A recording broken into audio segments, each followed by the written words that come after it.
Right. But let me tell you, I mean, yeah, I go around the country and people will say, Pete, you just don't understand why we're so mad about the 51st state.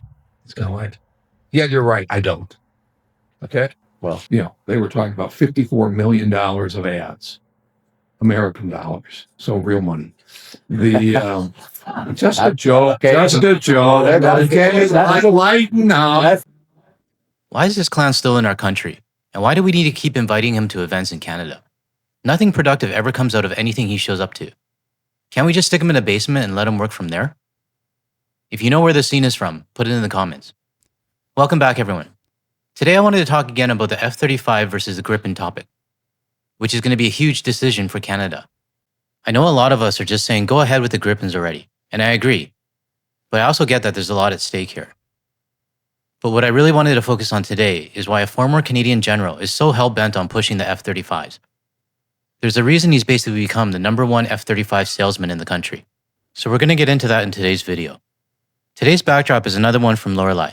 She sent in this photo of a harvest in progress just outside of Regina. Thanks again for sending all the Saskatchewan photos. And I think we need more photos from the territories, Quebec, and Maritimes. So if you have any you liked featured, send them over, but just make sure they're in landscape mode. It's tough for me to use them if they're in portrait. Before I get into the former general's video, I want to start off with this panel that was discussing whether Canada will get punished if we decide not to go with the F-35s. James, I'll start with you. I was at that talk that the ambassador gave yesterday, and every time he could say F-35, he did. He was being interviewed by the head of the Canadian manufacturers and exporters. What signal do you think that sends, or is he attempting to send? I mean, he needs to be careful that he's going to poison his own argument. I mean, he's not exactly, I think, come onto the national scene in Ottawa and charmed a lot of people with his approach to things. But look, the F-35 program that Canada has bought into is not going to go away. I can understand why. There's some appetite for the Gripen aircraft. It's a very impressive piece of kit. The question is, and you've had people on your show, and I think it'll be a conversation for a while longer yet, is whether or not the $81 billion that was set aside in this federal budget, of which about a quarter is going to go to retention, recruitment, and salary increases, so $60 billion left, whether or not there's margin in there in terms of re-equipping the Canadian forces that might include a second aircraft, a second platform. We are the only country, I believe, in the G7 that doesn't have secondary platforms. Being the only G7 country that relies on just one jet tells me we've been way too complacent and way too dependent on our neighbors. That needs to change. Later in this video, I'll show you the former general gets to the argument that having two fleets is something Canada doesn't need, and that it would stress out the Air Force. But his opinion is heavily biased, so I'll explain why later. But if you step back for a second, why would Canada only want to fly one fighter jet coming from a nation that disrespects us, belittles us, and where half their citizens don't even think we should exist? Let me know in the comments below if you agree with me on that. Now for both reports, I'm going to fast forward to the key parts. The links to the full interviews are in the description.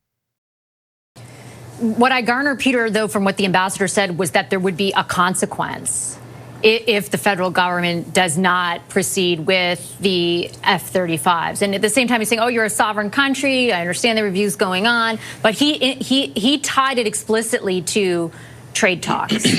What do you make of that?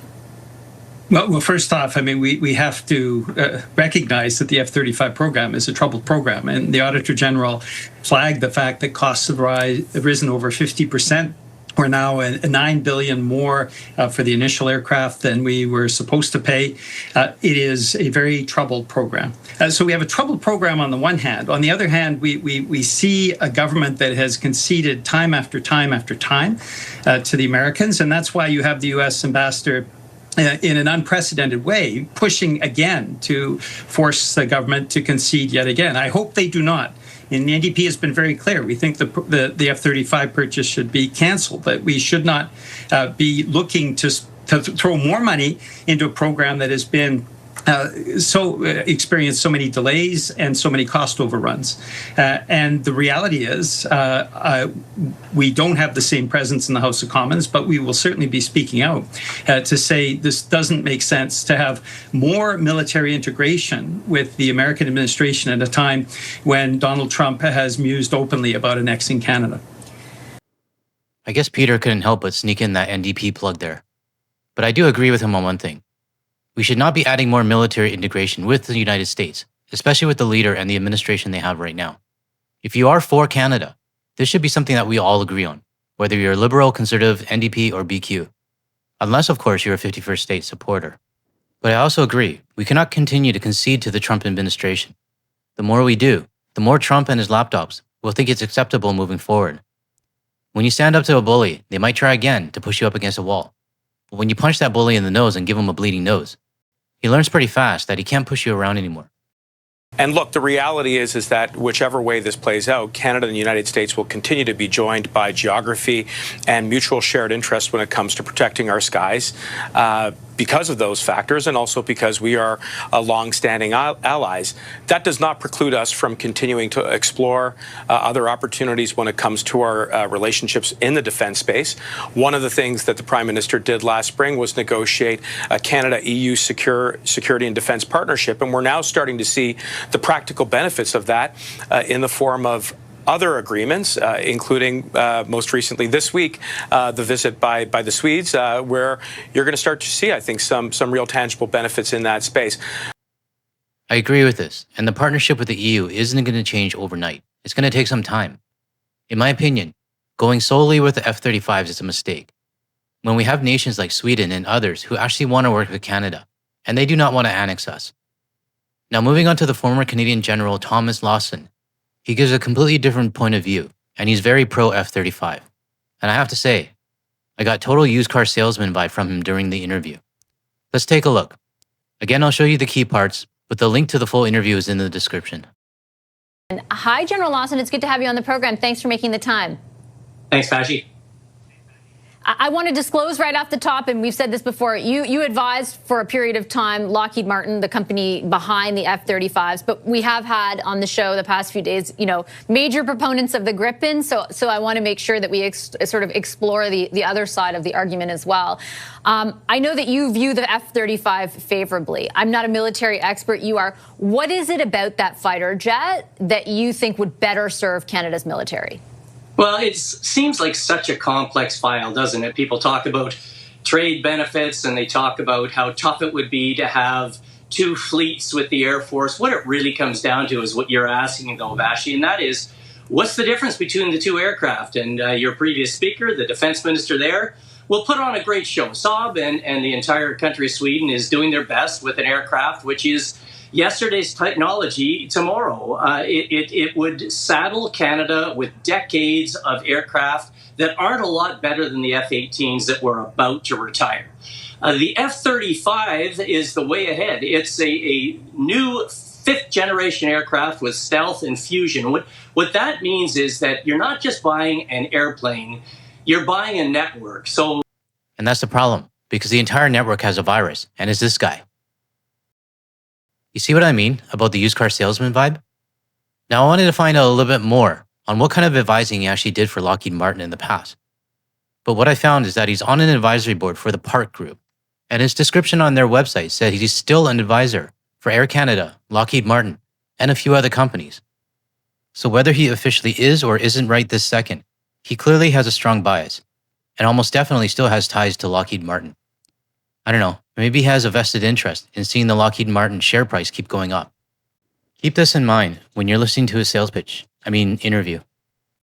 In layman's terms, General Lawson, what is it that Canada actually needs?